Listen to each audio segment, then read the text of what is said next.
اللہ اللہ اللہ۔ حضرت عمر کا بیٹا مصر گیا، وہاں سے کمائی کر کے لایا، تجارت کرنے گیا، لاکھوں کا مال۔ کون سا باپ ہے دنیا میں جس کا بیٹا باہر سے پیسے لے کے آئے تو ابا تفصیل پوچھے کہ بیٹا کہاں سے کمائے، کہاں سے لایا، کتنے ملے، کیوں آئے؟ کون سا باپ تفصیل پوچھتا ہے؟ ابا تو کہتا ہے لا صحیح، اور تعریفیں کرتا ہے میرا بیٹا بڑی کمائی کرتا ہے۔ کبھی پوچھا ہے اس سے کہ ڈیوٹی صحیح دیتا ہے کہ نہیں؟ کبھی پوچھا ہے کہ تو ایمانداری کی روزی لاتا ہے کہ حرام کی کماتا ہے؟ یہ باپ کی ذمہ داری ہے، یہ اماں کی ذمہ داری ہے۔ پھر کہتا ہے بیماری کیسے آ گئی، پریشانی کیسے آ گئی؟ تو نے کبھی سوال کیا اپنی اولاد سے؟ حضرت عمر فاروق رضی اللہ تعالیٰ عنہ کا بیٹا مصر سے پیسے کما کے لایا تو جناب عمر نے بلایا، فرمایا بیٹے اتنی تو تیرے پاس راس ہی نہیں تھی، تھوڑے سے تو پیسے لے کے گیا تھا، اتنی کمائی کیسے ہو گئی؟ اتنے تو پیسے نہیں تھے صاحب، کہاں سے کمائی لائے؟ اس نے کہا ابا جی وہ جو میرے چچا ہے نا مصر کے گورنر، آپ کے دوست، انہوں نے میری مدد کی ہے۔ فرمایا جتنے لوگ گئے تھے سب کی ہے مدد اس نے؟ کہا نہیں صرف میری کی۔ فرمایا تیری کیوں کی؟ تیری کیوں کی؟ کہا حضور آپ کے دوست ہیں۔ فرمایا چپ کر، حضور انہوں نے مجھے اتنے پیسے دیے، میں نے کاروبار میں ڈالے تو نفع آیا تو میں ان کی رقم دے کے۔ فرمایا خاموش ہو جا، باقی جتنے لوگ گئے تھے سب کی مدد کی اس نے؟ کہا نہیں حضور صرف میری کی۔ فرمایا اس نے تیری مدد نہیں کی، اس نے خلیفہ کے بیٹے کی مدد کی، اس لیے کہ وہ خلیفہ کو اپنے حق میں نرم کر سکے۔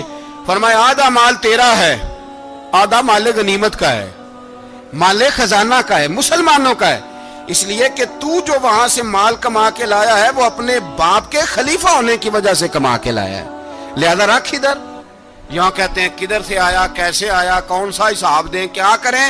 او بھائی حضرت عمر رضی اللہ تعالیٰ عنہ کا اپنی اولاد کے بارے میں یہ رنگ ہے۔ ایک جنگ سے نا خوشبو آئی، خوشبو بڑی مہنگی ہوتی تھی، عرب میں خوشبو آج بھی بڑی مہنگی ہے، وہ زیادہ استعمال کرتے ہیں۔ میری باتوں کی سمجھ آ رہی ہے میرے بھائیوں؟ بڑی مہنگی خوشبو تھی۔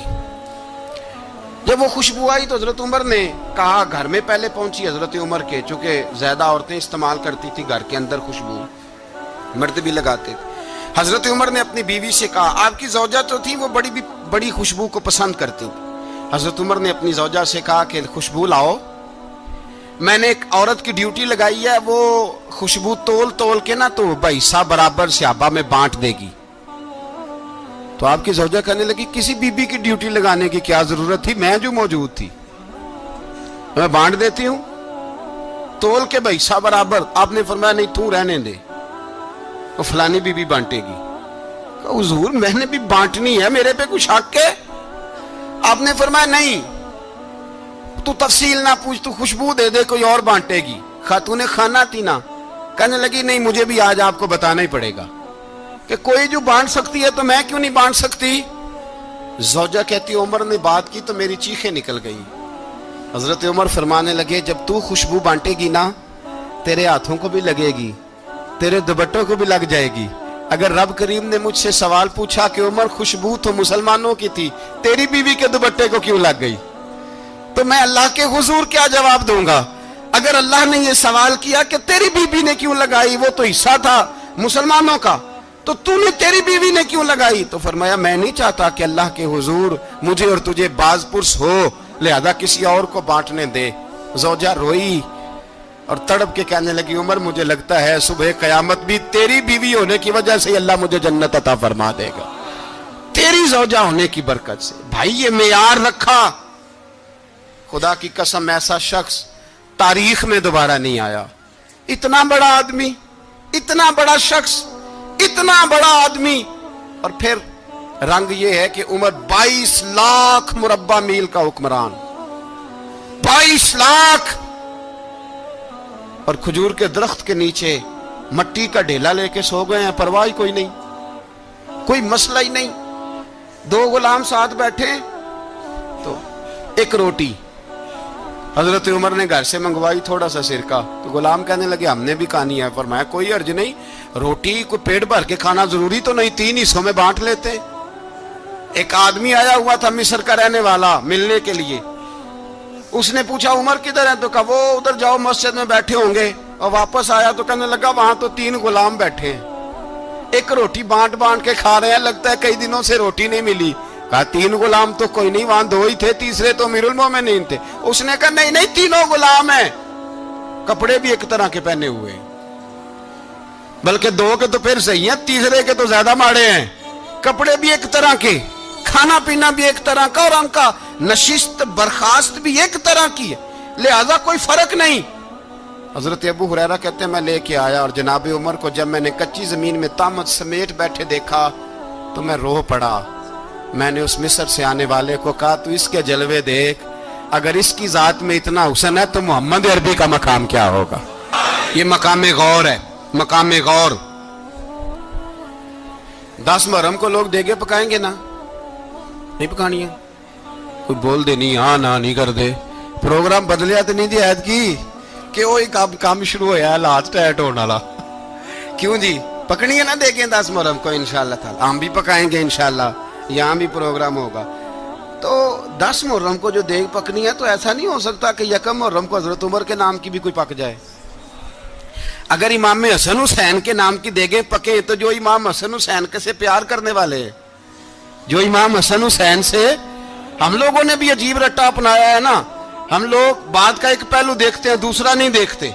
حضرت امام حسن اور حسین کو بھی نبی پاک نے شہید کہا, اور جناب عمر کو بھی رسول اللہ نے خود شہید فرمایا. فرمایا شہید ہے, خود فرمایا اپنی زبان سے کہ یہ شہید ہے, خود میرا عمر شہید ہے. تو ان کے نام کی دیگ نہیں پکنی چاہیے, اس طرف نہیں ہماری توجہ ہونی چاہیے. اور اہل بیت نبو, یہ بات میں پہلے بھی کرتا ہوں, آج پھر کرنا ضروری سمجھتا ہوں. اہل بیت کا پیار سن لو کان کھول کے. اہل بیت کا پیار اگر ہمیں کسی نے سکھایا ہے تو سیدنا عمر فاروق نے سکھایا ہے. اہل بیت نبوت کی محبت اگر کسی نے سکھائی ہے تو کس نے سکھائی ہے؟ بول کے بتائیے.